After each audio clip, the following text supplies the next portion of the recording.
generation of lawmakers or lawbreakers. And you have been granted the greatest gift of all with which to help make that choice, a first-class mind. When my colleagues and I have finished with you, you can, if you wish, go out into the real world and ignore the Declaration of Independence, as if it were worth no more than the parchment it was written on, outdated and irrelevant in this modern age.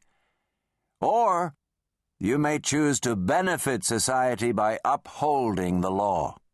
That is the course great lawyers take. Bad lawyers, and I do not mean stupid ones, are those who begin to bend the law, which I submit is only a step away from breaking it. To those of you in this class who wish to pursue such a course, I must advise that I have nothing to teach you, because you are beyond learning. You are still free to attend my lectures, but attending is all you will be doing. The room was silent as Scott stared at their intent faces. Not my words, he continued, but those of Dean Thomas W. Swan, who lectured in this theater for the first 27 years of this century.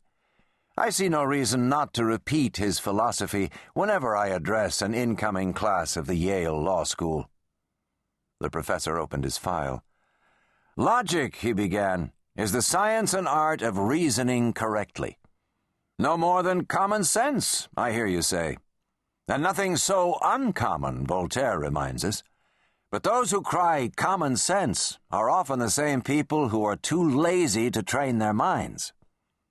The pencils began to scratch furiously across the yellow pages. Hannah Kopetz had been considered an outsider from the start. She had been told her chances of qualifying were slim, but she had now come through the toughest part, the 12-month physical, and although she had never killed anyone, those in authority were now convinced she was capable of doing so. Hannah knew she could. As the plane lifted from Tel Aviv's Ben Gurion Airport for Heathrow, Hannah pondered once again what had caused a 25-year-old woman at the height of her career as a model to apply to join the Institute for Intelligence and Special Tasks, better known as Mossad. 39 Scuds had landed on Israel during the Gulf War. 13 people had been killed. But no revenge had been sought by the Israeli government because of some tough political bargaining by James Baker, who had assured them that the coalition forces would finish the job. The American Secretary of State had failed to fulfill his promise. But then, as Hannah often reflected, Baker had not lost his entire family in one night. The day she was discharged from hospital, Hannah had joined Mossad. Revenge for Hannah Kopetz was far more potent than ambition. For the next 12 months, she worked hours that began before the sun rose and ended long after it had set. To begin with, the instructors had treated her gently, fooled by her graceful body and captivating looks, until one of them ended up with a broken leg. She now found herself on a plane to London, one of 8 trainees dispatched for an advanced course in Arabic. Hannah had already completed a year of night classes in Tel Aviv. Another 6 months, and the Iraqis would believe she'd been born in Baghdad. When she had lived in Paris, modeling for the Mode Rivoli agency, Hannah had often flown over to spend her mornings working in Bond Street or Chelsea, her afternoons at Ascot or Wimbledon, her evenings at Covent Garden or the Barbican. But on this occasion, she felt no joy at returning to a city she had come to know so well.